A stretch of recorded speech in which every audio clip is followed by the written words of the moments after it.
Ay, so hindi ko alam kung gaano kaayos yung buhok ko ngayon, pero hindi importante yan kasi may bagong phone tayo. Ito ay ang Honor 400 5G. Tara, try natin to. So yun nga, last year na-release yung Honor 200 5G and alam ko naging successful yung performance ng phone na to. Ganon din kaya ang mangyayari for the Honor 400 5G. Ano yung mga bago sa phone na to, yung mga hindi ko nagustuhan about it, syempre pag-uusapan natin yan dito sa video.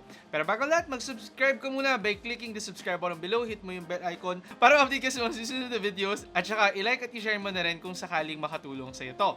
Anyway, simulan muna natin by unboxing the Honor 400 5G. Looking at the box itself, may kita naman natin na very typical siya of an Honor phone. Puti yung box niya, andyan yung mga text niya in gold color. Tapos kapag tinanggal mo yung cover, makita mo yung compartment na naglalaman ng kanyang mga documents, SIM ejector tool at saka ang kanyang jelly case. Underneath nito ay ang Honor 400 5G na unit covered in protective plastic. And then lastly ang kanyang charger at saka charging cable. So wala namang kakaiba sa unboxing experience natin, walang earphones, hindi na naman bago yun. Proceed na tayo doon sa design ng Honor 400 5G. For the design itself, ni-rehash talaga nila yung design nila compared to last year. Totally new phone, totally new form factor. And masabi ko lang, more on the simpler side tayo this year. Plain lang yung color natin, wala masyadong kakaibang texture, naka-matte finish yan, and yung kakaiba lang talaga sa kanya ay yung kanyang camera design. Color-wise naman, available siya in two different colors. Itong hawak ko ngayon ay yung tinatawag nila na Desert Gold, and then available din siya doon sa mas simpler na Midnight Black. In terms of form factor naman, masabi kong very similar siya doon sa mga flagship phones na na-encounter natin from other brands, yung flat front at saka flat back design. Maganda yung finish na ginamit nila dito actually, parang very premium siyang tingnan even for a phone at this price range. So i-share ko lang ngayon pagdating sa dimensions or sa size ng phone na to habang naglalaro ako sa kanya, na-notice ko lang na medyo maliit yung Honor 400 5G. And true enough, nung chinek ko yung dimensions niya, much smaller siya compared to the Honor 200 5G. A bit lighter din siya, so kung naghahanap kayo ng mas smaller na phone, definitely a great choice to for an Android device. Most Android devices kasi nasa 6.67 to 6.78 inch yung screen size nila. Naka-IP66 rating na siya ngayon, so syempre good thing to dahil compared to last year, walang IP rating ang Honor 200 5G. Meron din siyang SGS 5-star drop resistance, so mas panatag lang tayo kapag nalaglag ang phone natin. Again, hindi ko sinasabi na immune to drops, pero ibig sabihin lang meron nga siyang rating to prove na mas matibay ang Honor 400 5G. Ngayon, with the sides naman of this phone, gumagamit siya ng powder metal finish. Very complementary lang yung color niya dito sa kanyang back design. And then, dito sa right side, makita nyo ang kanyang lock button, ang kanyang mga volume buttons. Nasa taas ang kanyang IR blaster, ang kanyang speaker grills. Nasa baba, another set of speaker grills, ang kanyang charging port, at saka ang kanyang SIM card tray. With the SIM card naman of this phone, dual SIM na yan. Hindi expandable yung kanyang memory, eSIM compatible na siya. However, kapag gagamitin niyo yung eSIM, magte-take to ng isang slot doon sa dual SIM ninyo. With the display naman of this phone, sabi ko nga, mas maliit ang kanyang display. 6.55 inches lang siya. Much smaller than other Android phones na available sa market. So if on the lookout kayo sa mga mas smaller, handier na mga phones, definitely magandang choice ang Honor 400 5G para sa inyo. Syempre, gumagamit pa rin siya ng AMOLED display. Mas mataas ang resolution niya ng konti compared to last year, and mas mataas din ang kanyang pixel density, giving us a more crisper na display compared to the Honor 200 5G. Hindi pa rin nawala ang kanyang 120Hz na refresh rate, at saka syempre yung mga additional features na usually natin makukuha sa isang Honor phone. Di nga lang nakontento yung Honor dito kasi ang dami pa nilang dinagdag. This year, meron na rin tayong AIT focus, meron tayong motion sickness relief, lalo na kapag ginagamit nyo yung phones nyo habang commute or kapag passenger princess kayo para hindi kayo mahilo talaga lagi. And also, available din yung ultra dark mode kapag ginagamit nyo siya sa gabi at matutulog na kayo. Kasi minsan, yung brightness ng ibang phones, yung pinakamadilim nila, kapag nakapatay lahat ng ilaw, masakit pa rin sila sa mata. Side pa dyan, with the brightness naman, up to 5,000 nits yung peak brightness ng Honor 400 5G. So definitely a lot brighter compared to other phones at this price point. Hindi talaga questionable na kaya nyo siyang gamitin sa ilalim ng arawan. With the audio naman, naka-stereo speakers ang Honor 400 5G, and hindi pa rin nawala yung kanilang 200% volume na yes, ayun, sobrang lakas pa rin talaga. However, even at max volume, maganda pa naman enough yung quality ng kanyang audio. Not as good syempre kapag hindi siya naka-max, pero maganda na rin to kasi minsan kapag ay nga max volume yung mga phones, naka-encounter tayo ng additional noise or muffling sa ating mga speakers.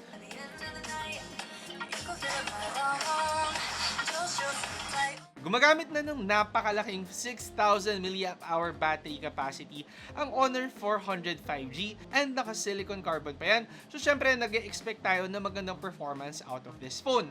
Noon tinest natin siya with max brightness and 200% volume and nakakuha tayo ng average results. Pero nung sinet ko siya to 100% volume, which is kasing lakas ng ibang phones, nag-perform siya ng mas magandang results. So be mindful na lang pagdating sa settings ng inyong Honor 400 5G. If sakali naman maubusan kayo ng battery sa phone na to, meron siyang 80 watt na supercharge. Medyo nalungkot lang ako kasi considering na nagtaas sila ng battery capacity, nagbaba naman sila ng charging speed.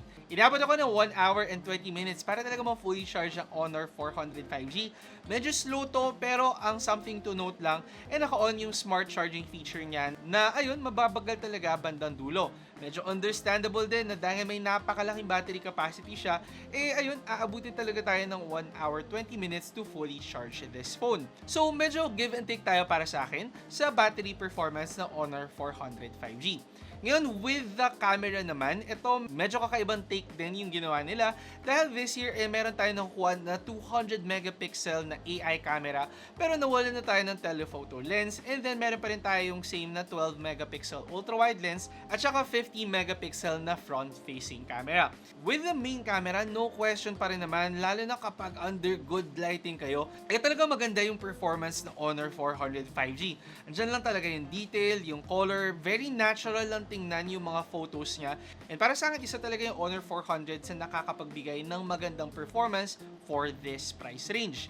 Aside pa dyan, hindi nawala yung mga hardcore filter nila na ayun, para sa akin nagdadagdag ng depth sa ating mga photos. Ultra-wide lens naman, maganda enough yung kanyang performance. I wouldn't say na revolutionary yung kanyang quality kasi madami na rin talaga mga phones na nakakapagbigay ng mga magagandang ultra-wide shots, pero hindi naman nagpapahuli ang Honor 400 5G dito.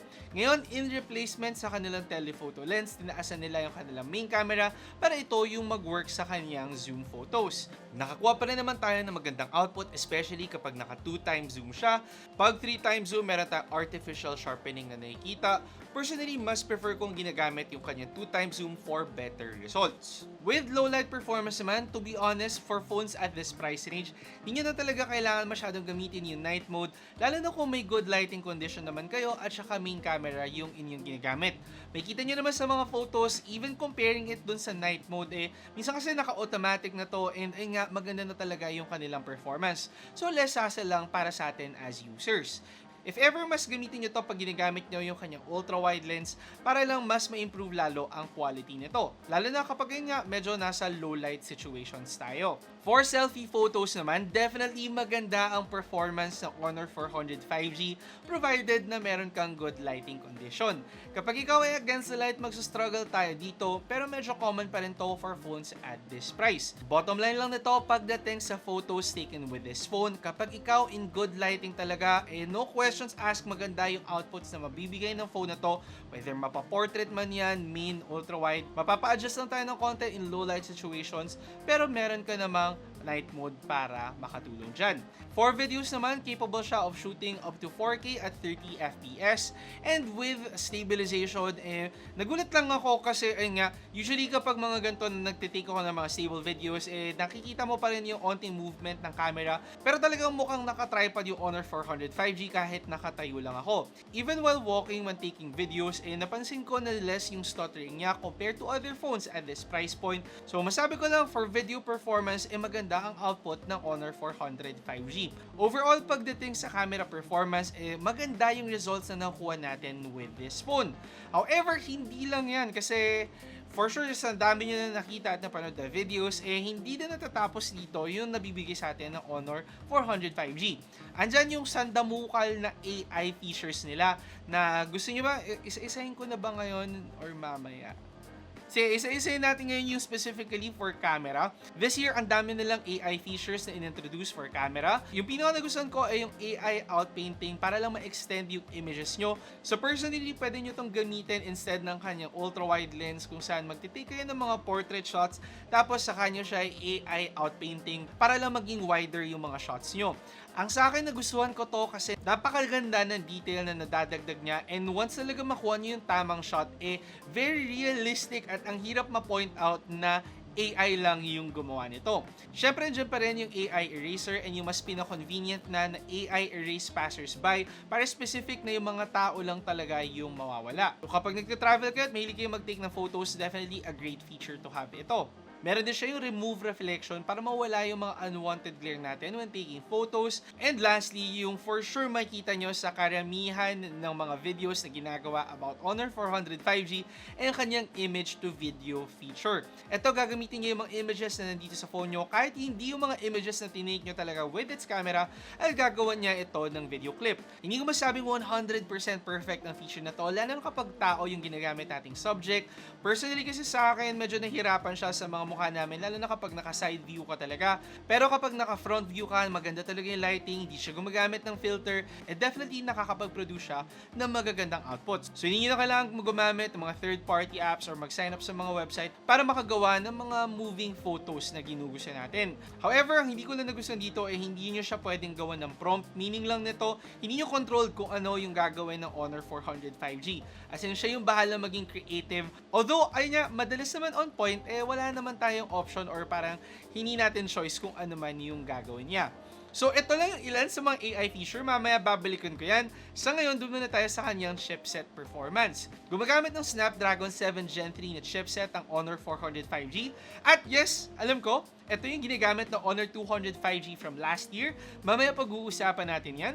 Pero sa ngayon, tinest muna natin to at nakakuha naman tayo ng expected results. 844K sa Antutu. Definitely matataas na results to. Still higher than other phones na na-review ko this year. So, good enough pa rin naman ang performance na mabibigay ng Honor 400 5G.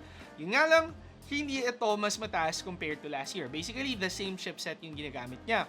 Naglaro tayo at nakakuha pa rin naman tayo ng magagandang settings. Actually, maganda yung gaming experience ko talaga with this phone. Aside from, ayun nga, medyo naliitan ako kasi hindi lang ako sanay. With thermal management naman, may tendency uminit ang Honor 400 5G. Pero hindi siya nag-thermal throttling kahit na naglaro ako ng ilang hours on this phone nang hindi ako naka-aircon. Granted, medyo malamig ngayon kasi ulan ng ulan, pero still something to note yun if sakaling gusto nyo maglaro on this phone. Ideally, 1 to 2 hours of gameplay guys para hindi talaga siya uminit ng sobra. Para ma-preserve natin talaga yung lifespan ng phone na to. Sa settings, matataas yung settings na nakuha natin. Very capable of running even games like Genshin Impact. With other connectivity features naman, meron siyang NFC, meron siyang IR blaster, naka-Bluetooth 5.4 na ang phone na to, at saka Wi-Fi 6 compatible na siya. Meaning lang nito, latest talaga yung nakukuha natin na features on this phone. Mas updated compared to last year's Honor 200 5G. Pero sabi ko nga, hindi pa nagtatapos dyan dahil marami pa silang AI features na dinagdag. Syempre, hindi naman mawawala yung mga Gemini features, yung circle to search at saka AI translation, pero ang dami pang ibang nilagay ni Honor dito. Nakalagay doon sa kanilang Honor AI na setting, so hindi kayo mahihirapan na hanapin yung AI features niya. Yung isa is yung Magic Portal, para siyang circle to search pero screenshot siya, so anything na in-circle nyo using your knuckle, mas-screenshot niya to at pwede nyong gamitin yung info na yon sa kung saan-saan. Yung isa din na naastigan ako is Magic Text. So mag-take kayo ng picture ng kahit ano. And alam ko naggagawa to sa ibang phone. However, with Magic Text kasi, basically lahat ng text na nandoon sa picture na yon, gagawin yung digital text na pwede yung i-copy and paste sa kahit saan. Tinry ko kasi siya with one scan, ang dami niya ng words talaga na nahanap. Andyan din yung AI subtitles for transcribing. The quick brown fox jumped over the lazy dog. The quick brown fox jumped over the lazy dog.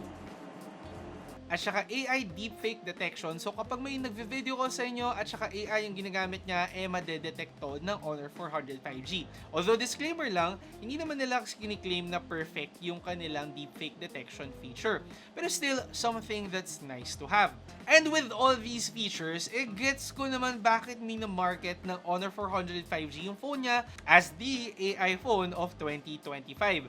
Kasi itong mga features na to, although yung iba nakita natin from other phones, hindi sila as consolidated and as complete as the Honor 400 5G. Even yung AI features na makita naman natin from other phones, actually na-improve pa ni Honor 400 5G. So, Gets ko, and para sa akin deserving naman na i-claim nila na isa silang magandang AI phone. Basically, isang kompletos rekados na phone talaga when it comes to AI at may additional upgrades pa tayo nakuha in some aspects. However, ay nga, hindi lahat in-upgrade nila, pero mukha naman na-expect na ni Honor ang magiging reaction nyo.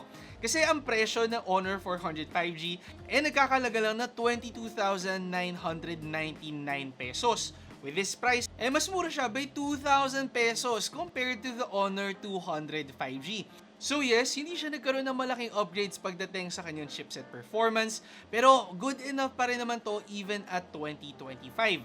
At para sa ganitong price adjustment with all the features naman na nakuha pa din natin, yung mas mataas na pixel ng kanyang main camera, hindi pa rin nawala yung mga hardcore filter features nila, at idinagdag mo pa yung sandamukal na AI features. At saka additional upgrades katulad ng battery, display at IP rating, definitely meron ka pa rin isang sulit na phone ngayon 2025.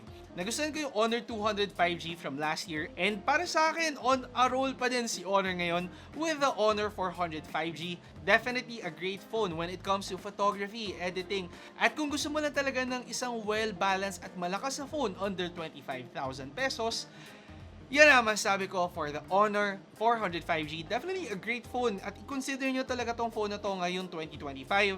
Hopefully nakatulong sa inyo ang video na to para malaman nyo kung ito na nga ba ang phone na para sa inyo. At kung nakatulong nga, mag-subscribe naman kayo by clicking the subscribe button below, tapos hit nyo yung bell icon para may update sa mga susunod na videos. Again, ako si Alvin, ang inyong tech guy. See you next time. Ingat! Nagustuhan nyo ba ang video ko? I-check out nyo ang aking channel for more phone, gadget, and laptop reviews. Tapos, meron pa akong tech tips and guides. Mag-subscribe by clicking the subscribe button below at i-hit nyo na rin ang bell icon para sa mga susunod ko pang videos.